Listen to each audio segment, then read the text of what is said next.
ರಾಜ್ಯದಲ್ಲಿ ಹಲ್ಚಲ್ ಸೃಷ್ಟಿಸ್ತಾ ಇರೋ ಆ ಮ್ಯಾಟರ್ ಹಾಸನದಲ್ಲಿ ಮೈತ್ರಿ ಅಭ್ಯರ್ಥಿಗೆ ಶುರುವಾಗಿದೆ ಆಗಲೇ ಸಂಕಷ್ಟ. ಏಕಾಏಕಿ ವಿದೇಶಕ್ಕೆ ಹೋಗಿದ್ಯಾಕೆ ಪ್ರಜ್ವಲ್? ಇದೇ ಬರ್ನಿಂಗ್ ಸ್ಟೋರಿ ವಿಶೇಷ ಪೆನ್ ಡ್ರೈವ್ ಪಾಲಿಟಿಕ್ಸ್. ನಾನು ಶ್ರೀಲಕ್ಷ್ಮಿ ರಾಜ್ಕುಮಾರ್.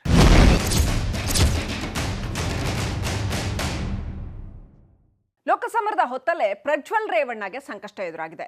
ಪ್ರಜ್ವಲ್ ರೇವಣ್ಣ ಅವರದ್ದು ಎನ್ನಲಾದ ವಿಡಿಯೋ ಇದೀಗ ಎಲ್ಲೆಡೆ ಹರಿದಾಡ್ತಾ ಇದೆಯಂತೆ. ಮಹಿಳಾ ಆಯೋಗ ಮಧ್ಯಪ್ರವೇಶಿಸಿ ತನಿಖೆ ನಡೆಸೋದಕ್ಕೆ ಸರ್ಕಾರ ಕೋರಿತ್ತು. ಕೂಡಲೇ ಸಿಎಂ SITಯನ್ನು ರಚಿಸಿ ತನಿಖೆಗೆ ಗ್ರೀನ್ ಸಿಗ್ನಲ್ ಕೊಟ್ಟಿದ್ದಾರೆ. ಇನ್ನೊಂದು ಕಡೆ ರಾಜಕೀಯ ನಾಯಕರ ಮಧ್ಯೆ ವಾಕ್ಸಮರ ಗರಿಗೆದರತೊಡಗಿದೆ. ಹಾಸನದ ಪೆನ್ ಡ್ರೈವ್ ಪ್ರಕರಣ ರಾಜಕೀಯ ಸ್ವರೂಪವನ್ನು ಪಡ್ಕೊಳ್ತಾ ಇದೆಯಾ ಅನ್ನೋ ಚರ್ಚೆ ಜೋರಾಗಿದೆ. ಬನ್ನಿ ಆ ಎಲ್ಲದರ ಮಾಹಿತಿ ತಿಳಿಯೋಣ.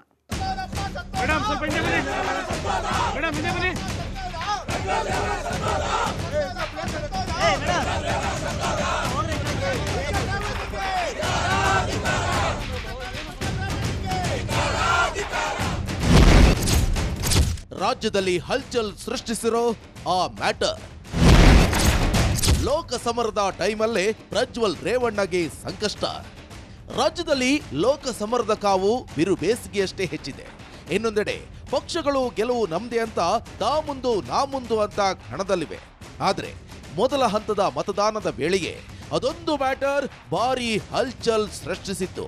ಹಾಸನ ಚುನಾವಣಾ ಪ್ರಚಾರದ ವೇಳೆ ಪ್ರಕರಣ ಆರಂಭವಾಗಿತ್ತು. 2-3 ದಿನದಲ್ಲೇ ಭಾರೀ ಚರ್ಚೆ ವಿವಾದಕ್ಕೆ ಎಡೆಮಾಡಿಕೊಟ್ಟಿತ್ತು. ಅಷ್ಟಕ್ಕೂ ವೀಕ್ಷಕರೇ, ಅದು ಪ್ರಜ್ವಲ್ ರೇವಣ್ಣರದ್ದು ಎನ್ನಲಾದ ವಿಡಿಯೋ ಎಲ್ಲೆಡೆ ಹರಿದಾಡಿತ್ತು. ಆಗ್ಲೇ ನೋಡಿ ಎಲ್ಲ ರಾಜಕೀಯ ನಾಯಕರ ಗಮನ ಈ ಕಡೆ ನೆಟ್ಟಿದ್ದು. ಅದುವರೆಗೂ ತಮ್ಮ ಅಭ್ಯರ್ಥಿಗಳ ಗೆಲುವಿಗಾಗಿ ರಣತಂತ್ರ ಹೆಣೆಯೋದ್ರಲ್ಲೇ ಬ್ಯುಸಿ ಆಗಿದ್ರು ಅನ್ಸುತ್ತೆ.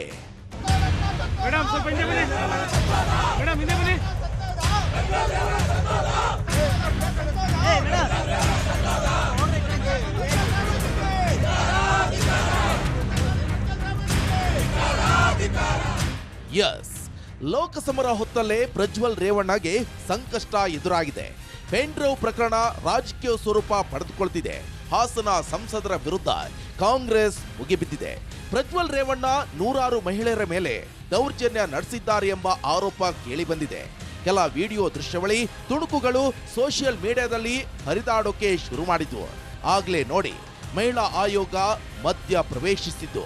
ಹಗರಣದ ಕುರಿತು ತನಿಖೆ ನಡೆಸಲು SIT ರಚಿಸುವಂತೆ ರಾಜ್ಯ ಮಹಿಳಾ ಆಯೋಗದ ಅಧ್ಯಕ್ಷೆ ನಾಗಲಕ್ಷ್ಮಿ ಚೌಧರಿ ಮುಖ್ಯಮಂತ್ರಿ ಸಿದ್ದರಾಮಯ್ಯ ಮತ್ತು ರಾಜ್ಯ ಪೊಲೀಸ್ ಮಹಾ ನಿರ್ದೇಶಕರಿಗೆ ಪತ್ರ ಬರೆದಿದ್ರು. ತಕ್ಷಣವೇ ಸರ್ಕಾರ ಈ ವಿಷಯದಲ್ಲಿ SIT ರಚಿಸಿ ಸೂಕ್ತ ತನಿಖೆಗೆ ಆದೇಶಿಸಿತ್ತು. ಸಿಎಂ ಸಿದ್ದರಾಮಯ್ಯ ವಿಡಿಯೋ ತನಿಖೆಗೆ ವಿಶೇಷ ತನಿಖಾ ತಂಡ ರಚಿಸುವ ಕುರಿತು ಟ್ವೀಟ್ ಸಹ ಮಾಡಿದ್ರು. ವಿಡಿಯೋ ಬಗ್ಗೆ ನಮ್ಮ ಮಹಿಳಾ ಆಯೋಗಕ್ಕೆ ದೂರು ಬಂದ ತಕ್ಷಣವೇ ನಾನು ಪ್ರೆಸ್ ಮೀಟ್ ಮಾಡಿ ಆ ಸೂಕ್ಷ್ಮತೆಯನ್ನು ತಿಳ್ಕೊಂಡು ನಾನು ಮುಖ್ಯಮಂತ್ರಿಗಳಿಗೆ ಮತ್ತು ಗೃಹ ಸಚಿವರಿಗೆ ಮತ್ತು ಪೊಲೀಸ್ ಮಹಾನಿರ್ದೇಶಕರಿಗೆ 3 ಜನರಿಗೂ ನಾನು ಪತ್ರ ಬರೆದೆ. ಇದನ್ನು SITಗೆ ಒಪ್ಪಿಸಬೇಕು ಅಂತ ಸ್ಪೆಷಲಿ ನಮ್ಮ ಮಾನ್ಯ ಮುಖ್ಯಮಂತ್ರಿಗಳಿಗೆ ನಾನು ಮನವಿ ಪತ್ರದಲ್ಲಿ ಬರೆದಿದ್ದೀನಿ. ಪ್ರಜ್ವಲ್ ರೇವಣ್ಣರದ್ದು ಎನ್ನಲಾದ ವಿಡಿಯೋ ಪ್ರಕರಣದ ತನಿಖೆಗೆ ವಿಶೇಷ ತಂಡ ರಚಿಸಿದ ರಾಜ್ಯ ಸರ್ಕಾರ. ಮುಖ್ಯಮಂತ್ರಿ ಸಚಿವಾಲಯದ ಮಾಹಿತಿ ಪ್ರಕಾರ ಹಾಸನ ಜಿಲ್ಲೆಯ ಪ್ರಭಾವಿ ರಾಜಕಾರಣಿಯೊಬ್ಬರು ಮಹಿಳೆಯರ ಮೇಲೆ ಲೈಂಗಿಕ ದೌರ್ಜನ್ಯ ನಡೆಸಿದ್ದಾರೆ ಎನ್ನಲಾಗ್ತಿದೆ. ಅಷ್ಟೇ ಅಲ್ಲದೆ ಅದನ್ನ ಮೊಬೈಲ್ನಲ್ಲಿ ಚಿತ್ರೀಕರಿಸಿಕೊಂಡು ನಿರಂತರವಾಗಿ ಬ್ಲ್ಯಾಕ್ ಮೇಲ್ ಮಾಡ್ತಿರೋ ಆರೋಪ ಕೇಳಿ ಬಂದಿದೆ ಅಂತ ಮಾಹಿತಿ ನೀಡಲಾಗಿದೆ. ಈ ಬಗ್ಗೆ ತನಿಖೆ ನಡೆಸಲು SIT ರಚಿಸುವಂತೆ ಅವರು ಶಿಫಾರಸು ಮಾಡಿದೆ. ಹಾಗೆ ಪ್ರಿಯ ವೀಕ್ಷಕರೇ, ಹಾಸನ ಜಿಲ್ಲೆಯಲ್ಲಿ ಹರಿದಾಡ್ತಿರೋ ವಿಡಿಯೋ ತುಣುಕು ಗಮನಿಸಿದ್ರೆ ಮಹಿಳೆಯರ ಮೇಲೆ ಲೈಂಗಿಕ ದೌರ್ಜನ್ಯ ನಡೆದಿರೋದು ಮೇಲ್ನೋಟಕ್ಕೆ ಕಂಡು ಬರ್ತಾ ಇದೆ ಅನ್ನೋದು ಕೂಡ ಮಹಿಳಾ ಆಯೋಗದ ಅಭಿಪ್ರಾಯ. ಇದೆಲ್ಲವನ್ನ ಅರಿತು ಘಟನೆಯ ಸೂಕ್ಷ್ಮತೆ ಅರಿತ ಸರ್ಕಾರ ತಡ ಮಾಡದೆ ತನಿಖೆ ನಡೆಸಲು ವಿಶೇಷ ತನಿಖಾ ತಂಡ ರಚಿಸಿ ಆದೇಶಿಸಿದೆಯಂತೆ.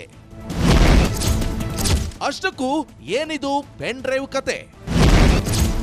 ಹಾಸನದಲ್ಲಿ ಎಲ್ಲ ಕಡೆ ಸಿಕ್ಕಿದ್ದ ಹೇಗೆ ಪೆನ್ ಡ್ರೈವ್.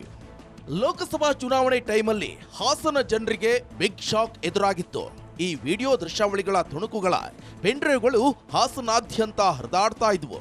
ಸ್ಥಳೀಯರು ಹೇಳೋ ಪ್ರಕಾರ ರಸ್ತೆ ಬದಿ ಉದ್ಯಾನವನಗಳಲ್ಲಿ ಪೆನ್ ಡ್ರೈವ್ ಎಸೆಲಾಗಿತ್ತು ಎನ್ನಲಾಗ್ತಿದೆ. ಇದು ಸಾರ್ವಜನಿಕರು ನೋಡಿದಾಗ ಆ ಮ್ಯಾಟರ್ ಬಯಲಾಗಿದೆ ಅಂತ ಹಾಸನ ಜನ ಮಾತನಾಡ್ಕೊಳ್ತಿದ್ದಾರೆ. ಹೀಗೆ ಪ್ರಜ್ವಲ್ ರೇವಣ್ಣರದ್ದು ಎನ್ನಲಾದ ವಿಡಿಯೋ ಎಲ್ಲೆಡೆ ಹರಿದಾಡಿತ್ತು. ಅದ್ಯಾವಾಗ ಮಹಿಳಾ ಆಯೋಗ ಸರ್ಕಾರಕ್ಕೆ ಪತ್ರ ಬರೆಯಿತು ಆಗ್ಲೇ ನೋಡಿ ರಾಜಕೀಯ ನಾಯಕರು ಹೈ ಅಲರ್ಟ್ ಆಗ್ಬಿಟ್ರು.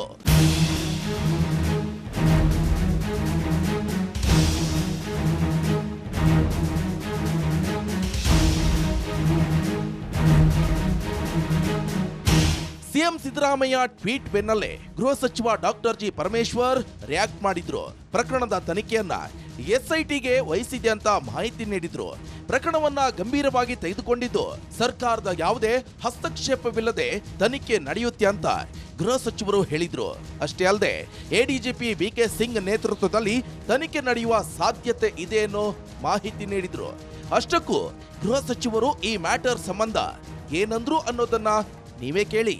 ಆಯೋಗದವರಿಗೆ ಆ ಮಹಿಳೆಯರು ಕಂಪ್ಲೇಂಟ್ಗಳು ಕೊಟ್ಟಿದ್ದಾಗಿದೆ. ಆ ಆಧಾರದ ಮೇಲೆ ಆಯೋಗದವರು ಪತ್ರ ಬರೆದಿದ್ದಾರೆ ಸರ್ಕಾರಕ್ಕೆ. ಗೊತ್ತಿಲ್ಲ, ಪ್ರೊಸೀಜರು ಲೀಗಲ್ ಪ್ರೊಸೀಜರ್ಸ್ ಏನು ಮಾಡ್ತಾರೆ ಅದನ್ನು ಮಾಡ್ತಾರೆ. ಈ ಮಧ್ಯದಲ್ಲಿ ಅವರು ದೇಶ ಬಿಟ್ಟು ಹೋಗಿದ್ದಾರೆ ಅಂತೇಳಿ ಸುದ್ದಿ ಬಂದಿದೆ. ಆಗ ಅದು ಏನು ಮುಂದಕ್ಕೆ ಯಾವ ರೀತಿ ಕಾನೂನು ಪ್ರಕಾರ ಏನು ಕ್ರಮ ತಗೊಳ್ಬೇಕು ಅದನ್ನು SIT ಅವರು ತಗೊಳ್ತಾರೆ. ಅಧಿಕೃತವಾಗಿ ಅಫಿಷಿಯಲಿ ಇನ್ನೊಂದು ಅರ್ಧ ಗಂಟೆ ಎಲ್ಲ ಆಗುತ್ತೆ. ಅದು ಒಂದು ಸಾರಿ SIT ನಾವು ಇದನ್ನು ವಹಿಸ್ಕೊಟ್ಟ ಮೇಲೆ SIT ಅವರು ಏನು ತೀರ್ಮಾನ ಮಾಡ್ತಾರೆ ಅದು ಅವರಿಗೆ ಬಿಟ್ಟಿದ್ದು, ನಾವು ಅದಕ್ಕೆ ಇಂಟರ್ಫಿಯರ್ ಆಗಕ್ಕೆ ಹೋಗೋದಿಲ್ಲ. SIT ಒಬ್ಬ ಹಿರಿಯ ಪೊಲೀಸ್ ಅಧಿಕಾರಿ ನೇತೃತ್ವದಲ್ಲಿ ಮಾಡ್ತೇವೆ. ಈಗ ಬಹುಶಃ ಇನ್ನೊಂದು ಗಂಟೆಯಲ್ಲಿ ಆರ್ಡರ್ ಇಶ್ಯೂ ಮಾಡ್ತೇವೆ. ಇತ್ತ ಪ್ರಜ್ವಲ್ ರೇವಣ್ಣರದ್ದು ಎನ್ನಲಾದ ವಿಡಿಯೋ ವದಂತಿ ವೇಗ ಪಡೆಯತೊಡಗಿತ್ತು. ಇದೆಲ್ಲದರ ಮಧ್ಯೆ ಅತ್ತ ಹಾಸನ ಮೈತ್ರಿ ಅಭ್ಯರ್ಥಿ ಪ್ರಜ್ವಲ್ ರೇವಣ್ಣ ವಿದೇಶಕ್ಕೆ ಹಾರಿರುವ ಶಂಕೆ ವ್ಯಕ್ತವಾಗಿದೆ. ಈ ಬಗ್ಗೆ ಸಿಎಂ ಕಚೇರಿಗೆ ಪೊಲೀಸರು ಮಾಹಿತಿ ತಿಳಿಸಿದ್ದಾರೆ ಎನ್ನಲಾಗ್ತಿದೆ.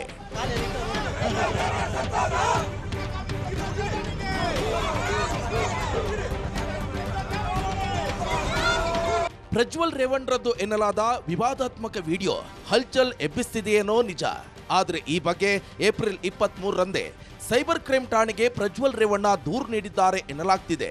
ವಕೀಲರ ಮೂಲಕ ದೂರು ಕೊಡಿಸಿದ ಪ್ರಜ್ವಲ್ ರೇವಣ್ಣ ಇದೊಂದು ತಮ್ಮ ತೇಜೋವಧೆ ಮಾಡೋ ದುರುದ್ದೇಶ ಹೊಂದಿದೆ ಎಂದಿದ್ದಾರೆ. ಅಷ್ಟೇ ಅಲ್ಲದೆ ಏಪ್ರಿಲ್ 21ರ ಸಂಜೆ ಪೆನ್ ಡ್ರೈವ್ ಸಿಡಿಗಳ ಮೂಲಕ ತೇಜೋವಧೆಗೆ ಯತ್ನಿಸುತ್ತಿರುವುದು ಗಮನಕ್ಕೆ ಬಂದಿದೆ ಅಂತ ದೂರಿದ್ದಾರೆ. ಇದೆಲ್ಲವೂ ಹಾಸನ ಮೈತ್ರಿ ಅಭ್ಯರ್ಥಿ ಪ್ರಜ್ವಲ್ ಮಣಿಸಲು ನಡೆಸಿರೋ ಷಡ್ಯಂತ್ರ ಎಂದಿದ್ದಾರೆ. ವಿಡಿಯೋದಲ್ಲಿ ಸಂತ್ರಸ್ತರ ಮುಖ ಮಾರ್ಫ್ ಫೋಟೋ ವಿಡಿಯೋ ಕಾಣ್ತಿವೆ ಎಂದಿರೋ ಅವರು ಮಾರ್ಫಿಂಗ್ ಮಾಡಿ ಮತದಾರರಿಗೆ ಹಂಚಿ ಅಪಪ್ರಚಾರ ಮಾಡಲು ಯತ್ನಿಸುತ್ತಿರುವುದು ಕಾಣ್ತಿದೆ ಅಂತ ದೂರಿನಲ್ಲಿ ಮಾಹಿತಿ ನೀಡಿದ್ದಾರೆ. ಇದೆಲ್ಲವೂ ಪ್ರಜ್ವಲ್ ರೇವಣ್ಣ ಸೋಲಿಸಲು ಮಾಡಿರೋ ಪ್ರಯತ್ನ ಅಂತ ದೂರಿದ್ದಾರೆ. ಕಾಂಗ್ರೆಸ್ ಮಹಿಳಾ ಘಟಕದಿಂದ ಪ್ರತಿಭಟನೆ. ಪ್ರಜ್ವಲ್ ವಿರುದ್ಧ ಸೂಕ್ತ ಕ್ರಮ ಕೈಗೊಳ್ಳುವಂತೆ ಆಗ್ರಹ. ಸಂಸದ ಪ್ರಜ್ವಲ್ ರೇವಣ್ಣ ವಿರುದ್ಧ ಆರೋಪ ಹಿನ್ನೆಲೆ ಇತ್ತ ಡಿಜಿ ಕಚೇರಿ ಮುಂದೆ ಕಾಂಗ್ರೆಸ್ ಮಹಿಳಾ ಘಟಕ ಪ್ರತಿಭಟನೆ ನಡೆಸಿದ್ರು. ಕಾಂಗ್ರೆಸ್ನ ಸುಮಾರು 20ಕ್ಕೂ ಹೆಚ್ಚು ಮಹಿಳೆಯರ ಧರಣಿ ಕೈಗೊಂಡ್ರು. ನಂತರ ಡಿಜಿಗೆ ದೂರು ನೀಡಲು ಕಾರ್ಯಕರ್ತೆಯರು ಮುಂದಾದ್ರು.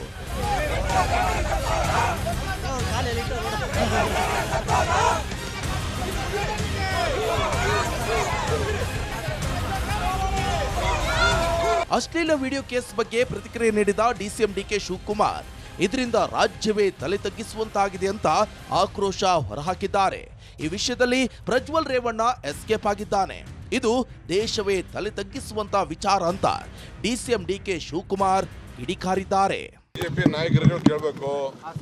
ಬಿಜೆಪಿ ನಾಯಕರು, ಬಿಜೆಪಿ ಎಂಪಿಗಳು ಶೋಭಕ್ಗೆ, ಯಡಿಯೂರಪ್ಪನವ್ರಿಗೆ, ವಿಜಯೇಂದ್ರಂಗೆ, ಕುಮಾರಣ್ಣಂಗೆ, ಗೌಡ್ರಿಗೆ ಅವ್ರಿಗೆ ಹೋಗಿ ನೀವು ಕೇಳಿ ಉತ್ತರ ಹೇಳಬೇಕು. ನಮ್ಗೆ ಕೇಳಿದ್ರೆ ಏನೇ ಹೇಳೋಣ ನಾವು? ಯಾಕೆ ಬಾಯ್ ಬಿಡ್ತಾ ಇಲ್ಲ? ಎಲ್ಲೆಲ್ಲ ಬಾಯ್ ಬಿಡ್ತಾರೆ, ಎಲ್ಲೆಲ್ಲ ಟ್ವೀಟ್ ಮಾಡ್ತಾರೆ, ಎಲ್ಲರೂ ಮಾಡ್ತಾರೆ. ಅವ್ರಿಗೆ ಈ ರಾಜ್ಯದ ಇದಲ್ವಾ, ಇದು ಏನು ಆರ್ಡಿನರಿ ಮನುಷ್ಯ? ಇದು ಈ ದೇಶದಕ್ಕೊಬ್ಬ ಸಂಸತ್ ಸದಸ್ಯರ ವಿಚಾರ, ಇದು ವಿಚಾರ, ಮಾಜಿ ಮಂತ್ರಿಗಳ ವಿಚಾರ.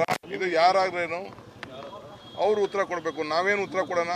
ನಮ್ಗೆ ರಾಜ್ಯಕ್ಕೆ ತಲೆ ತಗ್ಸಕ್ಕಾಗ್ತದೆ. ಡೆಲ್ಲಿಯಿಂದ ಎಷ್ಟು ಫೋನ್ಗಳು ಬರ್ತಾ ಇದೆ, ಏನ್ ಬರ್ತಾ ಇದೆ? ಬಿಜೆಪಿ ಅವರು ಉತ್ತರ ಕೊಡ್ಬೇಕು ಇದಕ್ಕೆ. NDA ಲೀಡರ್ಸ್ ಉತ್ತರ ಕೊಡ್ಬೇಕು ಇದಕ್ಕೆ. ಅದೇನ್ ಮಾಡ್ತಾರೆ ಅದೇನು ಹೇಳಿ ಅದನ್ನ ಯಾವ ಕೇಳಿದ್ರಲ್ವಾ? DCM ಖಡಕ್ ಆಗಿ ಹೇಳಿರೋದನ್ನ ಈಗಾಗಲೇ ಮಹಿಳಾ ಆಯೋಗದವರು ದೂರು ದಾಖಲಿಸಿದ್ದಾರೆ. ಕಾನೂನು ಪ್ರಕಾರ ಕ್ರಮ ಕೈಗೊಳ್ಳುತ್ತಾರೆ. ಇದು ಅಕ್ಷಮ್ಯ ಅಪರಾಧ ಎಂದಿದ್ದಾರೆ. ಅಷ್ಟೇ ಅಲ್ಲದೆ ಸರ್ಕಾರ ಇದೆಲ್ಲವನ್ನ ನೋಡಿಕೊಳ್ಳುತ್ತೆ ಅಂತ ಪ್ರತಿಕ್ರಿಯೆ ಕೊಟ್ಟಿದ್ದಾರೆ.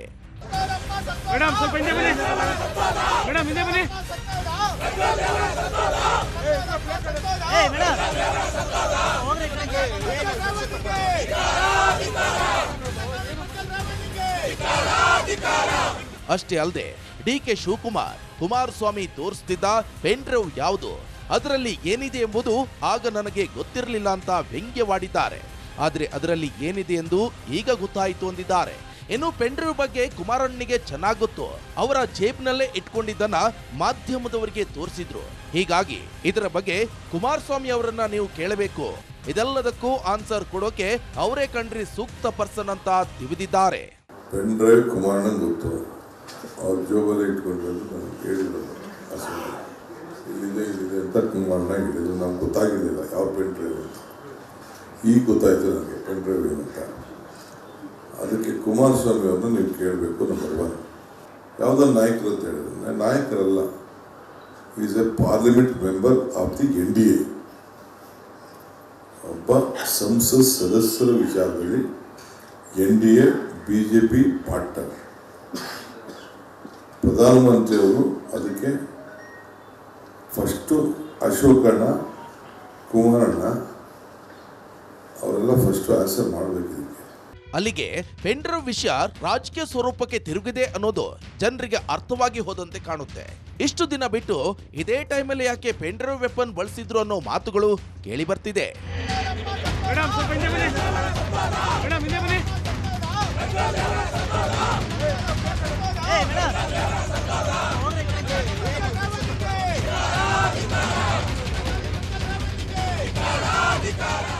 ಅಷ್ಟಕ್ಕೂ ಪೆನ್ ಡ್ರೈವ್ ವಿಷಯದಲ್ಲಿ HD ಕುಮಾರಸ್ವಾಮಿ ಕಡ್ಡಿ ಮುರಿದ ಹಾಗೆ ಹೇಳಿದ್ದೇನು? ಉಪ್ಪು ತಿಂದವನು ನೀರು ಕುಡಿಲೇಬೇಕು ಅಂತ ಪ್ರತಿಕ್ರಿಯಿಸಿದ್ದಾದ್ರೂ ಯಾರು? ಹಾಸನದಲ್ಲಿ ಸದ್ದು ಮಾಡ್ತಾ ಇರೋ ಪೆನ್ ಡ್ರೈವ್ ವಿಷಯದಲ್ಲಿ ಕಾಂಗ್ರೆಸ್ ಲೋಕಸಭೆಯನ್ನ ಗೆಲ್ಲೋದಕ್ಕೆ ಪ್ಲಾನ್ ಮಾಡ್ತಾ ಇದೆ ಅಂತ GT ದೇವೇಗೌಡರು ಕಿಡಿಕಾರಿದ್ರು. ಮತ್ತೊಂದು ಕಡೆ ಕುಮಾರಣ್ಣ ಪ್ರತಿಕ್ರಿಯೆ ಕೊಟ್ಟಿದ್ದು ನೆಲದ ಕಾನೂನಿನಲ್ಲಿ ತಪ್ಪು ಮಾಡಿದವನು ಉಪ್ಪು ತಿಂದವನು ನೀರು ಕುಡಿಲೇಬೇಕು ಅಂತ ಹೇಳಿದ್ದಾರೆ. ನಾವು ತಪ್ಪು ಮಾಡಿದವ್ರನ್ನ ಕ್ಷಮಿಸೋದಿಲ್ಲ ಅಂತ ಖಡಕ್ ಸಂದೇಶವನ್ನ ರವಾನಿಸಿದ್ದಾರೆ.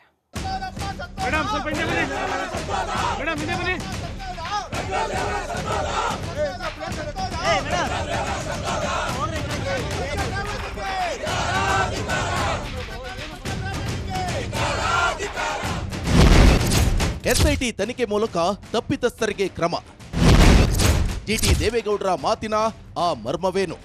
ಎಸ್ ವೀಕ್ಷಕರೇ, ಪ್ರಜ್ವಲ್ ರೇವಣ್ಣದ್ದು ಎನ್ನಲಾದ ಪೆನ್ ಡ್ರೈವ್ ಪ್ರಕರಣ JDS ಕೋರ್ ಕಮಿಟಿ ಅಧ್ಯಕ್ಷ GT ದೇವೇಗೌಡ ಪ್ರತಿಕ್ರಿಯಿಸಿದ್ದಾರೆ. ಬೆಂಗಳೂರಿನಲ್ಲಿ ಮಾತನಾಡಿದ ಅವರು ಪೆನ್ ಡ್ರೈವ್ ಪ್ರಕರಣದ ಬಗ್ಗೆ ನನಗೇನು ಗೊತ್ತಿಲ್ಲ ಅಂದ್ರು. ಇದೇ ವೇಳೆ ಕಾಂಗ್ರೆಸ್ ಲೋಕಸಭೆ ಗೆಲ್ಲಲು ಈ ರೀತಿ ಮಾಡ್ತಿದೆ ಅನ್ನೋದನ್ನ ಹೇಳಿದ್ರು. ಹಾಗೆಯೇ SIT ತನಿಖೆ ಮಾಡ್ತಿದೆ, ಒಂದು ವೇಳೆ ತಪ್ಪು ಸಾಬೀತಾದಲ್ಲಿ ಪಕ್ಷ ಕ್ರಮ ಕೈಗೊಳ್ಳುತ್ತೆ ಎಂದ್ರು. ಚುನಾವಣಾ ಸಂದರ್ಭದಲ್ಲಿ ಏನೇನು ಮಾಡಬೇಕೋ ಅವರು ಗೆಲ್ಲಲಿಕ್ಕೆ, ಎದುರುಗಾಳಿಗಳನ್ನ ಸೋಲಿಸಲಿಕ್ಕೆ ಅದೆಲ್ಲ ಪ್ರಯತ್ನಗಳು ಸಹಜವಾಗಿ ನಡೀತವೆ. ಆದರೆ ಇವತ್ತೇನು ತಾವೇ ರಾಜ್ಯ ಸರ್ಕಾರ ನಿಮ್ಮ ಕೈಯಲ್ಲಿದೆ, ತನಿಖಾ ಸಂಸ್ಥೆಗಳು ನಿಮ್ಮ ಕೈಯಲ್ಲಿದ್ದಾವೆ, SIT ನಿಮ್ಮ ಕೈಯಲ್ಲಿದೆ, CID ನಿಮ್ಮ ಕೈಯಲ್ಲಿದೆ. ಈ ನೆಲದಲ್ಲಿ ಭಾಳಷ್ಟು ಕಾನೂನುಗಳಿದ್ದಾವೆ, ಅವೆಲ್ಲ ನಿಮ್ಮ ಕೈಯಲ್ಲಿದ್ದಾವೆ. ಯಾವ ಕಾನೂನು ಕ್ರಮ ಕೈಗೊಂಡ್ರೂ ಕೂಡ ನಾವು ಸ್ವಾಗತ ಮಾಡ್ತೇವೆ. ಉಪ್ಪು ತಿಂದವನು ನೀರು ಕುಡಿಯಲೇಬೇಕು. ನಾವು ತಪ್ಪು ಮಾಡಿದವರನ್ನ ಕ್ಷಮಿಸೋದಿಲ್ಲ. ಅಷ್ಟೇ ಅಲ್ಲದೆ ಸರ್ಕಾರದ ಹಿಡಿತದಲ್ಲಿಯೇ ಎಲ್ಲ ರಾಜ್ಯ ತನಿಖಾ ಸಂಸ್ಥೆಗಳಿವೆ. ಯಾವುದೇ ಕೋನದಲ್ಲಾದರೂ ತನಿಖೆ ನಡೆಸಲಿ, ನಮ್ಮ ಅಭ್ಯಂತರ ಇಲ್ಲ ಅಂತ GT ದೇವೇಗೌಡರು ಇದೇ ವೇಳೆ ಹೇಳಿದ್ರು. ಇನ್ನು ಮಾಧ್ಯಮದವರ ಪ್ರಶ್ನೆಗೆ ಉತ್ತರಿಸಿದ ಮಾಜಿ CM ಕುಮಾರಸ್ವಾಮಿ, ನಮಗೆ ಹೆಣ್ಮಕ್ಳ ವಿಚಾರದಲ್ಲಿ ಅಪಾರ ಗೌರವವಿದೆ, ಯಾರೇ ಬಂದರೂ ಅವರ ಸಮಸ್ಯೆಯನ್ನ ಬಗೆಹರಿಸಿ ಕಳಿಸುತ್ತೇವೆ ಅಂದ್ರು. ಇದೇ ವೇಳೆ ವಾಸ್ತವಾಂಶ ಹೊರಬರಲಿ, ತನಿಖೆ ಆದ್ಮೇಲೆ ಸತ್ಯಾಸತ್ಯತೆ ಹೊರಬರಲಿದೆ. ನೆಲದ ಕಾನೂನಿನಲ್ಲಿ ತಪ್ಪು ಮಾಡಿದವನು, ಉಪ್ಪು ತಿಂದವನು ನೀರು ಕುಡಿಯಲೇಬೇಕು. ನಾವು ತಪ್ಪು ಮಾಡಿದವರನ್ನ ಕ್ಷಮಿಸೋದಿಲ್ಲ ಅಂತ ಕಡ್ಡಿ ಮುರಿದಂತೆ ಹೇಳಿದ್ದಾರೆ.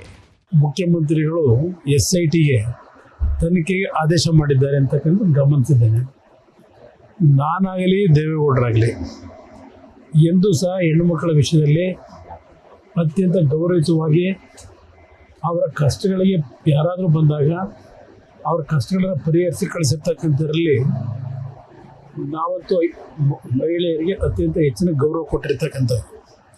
ಈಗ SIT ತನಿಖೆಗೆ ಆಲ್ರೆಡಿ ಆದೇಶ ಮಾಡಿದ್ದಾರೆ. ಈ ಒಂದು ಹಾಸನದ ಪ್ರಕರಣ ಚುನಾವಣೆ ಸಂದರ್ಭದಲ್ಲಿ ಏನು ಪ್ರಾರಂಭ ಆಗಿದೆ, ತನಿಖೆ ಸಂಪೂರ್ಣವಾಗಿ ಬರಲಿ, ಹೊರಗೆ ವಾಸ್ತವಾಂಶಗಳು ಬರಲಿ. ಈ ನೆಲದ ಕಾನೂನಿನಲ್ಲಿ ಯಾರೇ ತಪ್ಪು ಮಾಡಿದ್ರು ಉಪ್ಪು ತಿಂದವ ನೀರು ಕುಡಿಲೇಬೇಕು. ನಾವು ಯಾವುದೇ ಕಾರಣಕ್ಕೂ ಯಾವುದಕ್ಕೂ ತಪ್ಪು ಮಾಡಿದಂಥ ವಿಷಯದಲ್ಲಿ ಯಾರಿಗೂ ಕ್ಷಮಿಸ್ತಕ್ಕಂಥದ್ದಿಲ್ಲ ಪ್ರಶ್ನೆ. ಅದರಿಂದ ತನಿಖೆಯ ವರದಿ ಸಂಪೂರ್ಣ ಹೊರಗೆ ಬರಲಿ, ಬಂದ ನಂತರ ಮಾತಾಡಿ. ಮಾಜಿ ಸಿಎಂ ಕುಮಾರಸ್ವಾಮಿ ಈ ವಿಷಯ ಸಂಬಂಧ ಪ್ರತಿಕ್ರಿಯಿಸಿ, ಈಗಾಗಲೇ ಸಿಎಂ SIT ತನಿಖೆಗೆ ಆದೇಶವನ್ನ ನೀಡಿದ್ರ ಬಗ್ಗೆ ಗಮನಿಸಿದ್ದೇನೆ ಎಂದಿದ್ದಾರೆ. ಹಾಗೆ ಇದು ಹಾಸನ ಚುನಾವಣಾ ಪ್ರಚಾರ ವೇಳೆ ಪ್ರಕರಣ ಆರಂಭವಾಗಿದೆ. ಹೀಗಾಗಿ ತನಿಖೆ ವರದಿ ಬರಲಿ, ಬಂದ ಮೇಲೆ ಮಾತನಾಡ್ತೇನೆ ಅಂತ ತಿಳಿಸಿದ್ರು. ಇದೇ ವೇಳೆ ಪ್ರಜ್ವಲ್ ರೇವಣ್ಣ ತಪ್ಪಿಸಿಕೊಂಡಿದ್ರೆ ನನಗೆ ಸಂಬಂಧ ಇಲ್ಲ ಅಂತ ಖಡಕ್ ಆಗಿ ಕುಮಾರಣ್ಣ ಹೇಳಿದ್ದಾರೆ. SIT ತನಿಖೆಗೆ ಆದೇಶಿಸಿದ್ದಾರೆ. SIT ಅಧಿಕಾರಿಗಳನ್ನ ನೇಮಿಸಿದ್ದಾರೆ. ವಿದೇಶಕ್ಕೆ ಹೋಗಿದ್ರೆ ಕರೆದುಕೊಂಡು ಬರುವ ಜವಾಬ್ದಾರಿ ಅವರದ್ದು ಅನ್ನೋ ಮಾತನ್ನ ಹೇಳಿದ್ದು ಗಮನ ಸೆಳೆದಿದೆ.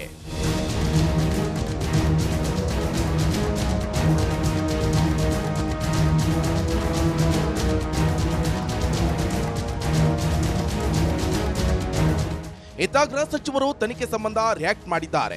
ಒಂದು ವೇಳೆ ವಿದೇಶಕ್ಕೆ ಹೋಗಿದ್ದಾದ್ರೆ ಅವರನ್ನ ವಾಪಸ್ ಕರೆಸಿಕೊಂಡು ಬರೋದನ್ನ ಕೂಡ SIT ಮಾಡುತ್ತೆ ಅಂತ ಗೃಹ ಸಚಿವರು ಹೇಳಿದ್ರು. SIT ಅವರು ಏನು ತೀರ್ಮಾನ ಮಾಡ್ತಾರೆ ಅದು ಅವರಿಗೆ ಬಿಟ್ಟಿದ್ದು, ನಾವು ಅದಕ್ಕೆ ಇಂಟರ್ಫಿಯರ್ ಆಗಕ್ಕೆ ಹೋಗೋದಿಲ್ಲ.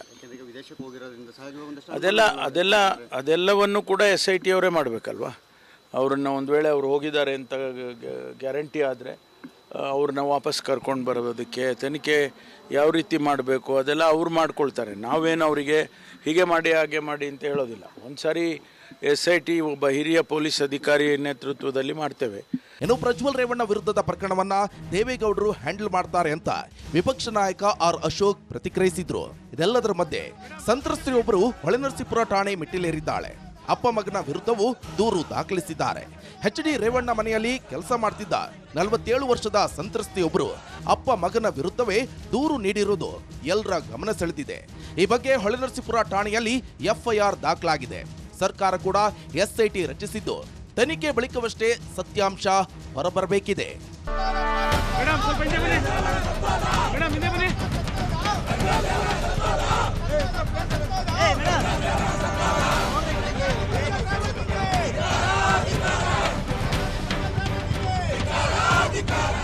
ಲೋಕಸಮರ ಹೊತ್ತಲ್ಲಿ ಪ್ರಜ್ವಲ್ ರೇವಣ್ಣಗೆ ಸಂಕಷ್ಟ ಎದುರಾಗಿದೆ. ಪೆನ್ ಡ್ರೈವ್ ಪ್ರಕರಣ ರಾಜಕೀಯ ಸ್ವರೂಪ ಪಡೆದುಕೊಳ್ತಾ ಇದೆ. ಹಾಸನ ಸಂಸದರ ವಿರುದ್ಧ ಕಾಂಗ್ರೆಸ್ ಮುಗಿಬಿದ್ದಿದೆ. ಇದೆಲ್ಲದರ ಮಧ್ಯೆ ಪ್ರಜ್ವಲ್ ರೇವಣ್ಣ ಮತ್ತು ಈ ಪೆನ್ ಡ್ರೈವ್ ಹಂಚಿದವರ ವಿರುದ್ಧ ಕ್ರಮಕ್ಕೆ ಆಗ್ರಹಿಸಿದ್ದಾರೆ. ಅಂತವರನ್ನ ಬಂಧಿಸಿ ತನಿಖೆ ನಡೆಸಬೇಕು ಅಂತ ಒತ್ತಾಯಿಸಿ ಹಾಸನ ಜಿಲ್ಲಾ ಜನಪರ ಚಳವಳಿಗಳ ಒಕ್ಕೂಟ ಸೋಮವಾರ ಪ್ರತಿಭಟನೆಗೆ ಮುಂದಾಗಿದೆ. ಪೆನ್ ಡ್ರೈವ್ಗಳಲ್ಲಿರುವ ದೃಶ್ಯಗಳು ನಕಲಿಯಾಗಿದ್ದು ಪ್ರಜ್ವಲ್ ಹೆಸರಿಗೆ ಮಸಿ ಬಳಿಯೋ ಉದ್ದೇಶದಿಂದ ಮಾಫ್ ಮಾಡಿದ ಅಶ್ಲೀಲ ವಿಡಿಯೋ ಸೃಷ್ಟಿಸಲಾಗಿದೆ ಅಂತ ಪ್ರಜ್ವಲ್ ಆಪ್ತ ನವೀನ್ ಗೌಡ ಪ್ರತಿ ದೂರು ದಾಖಲಿಸಿದ್ದಾರೆ.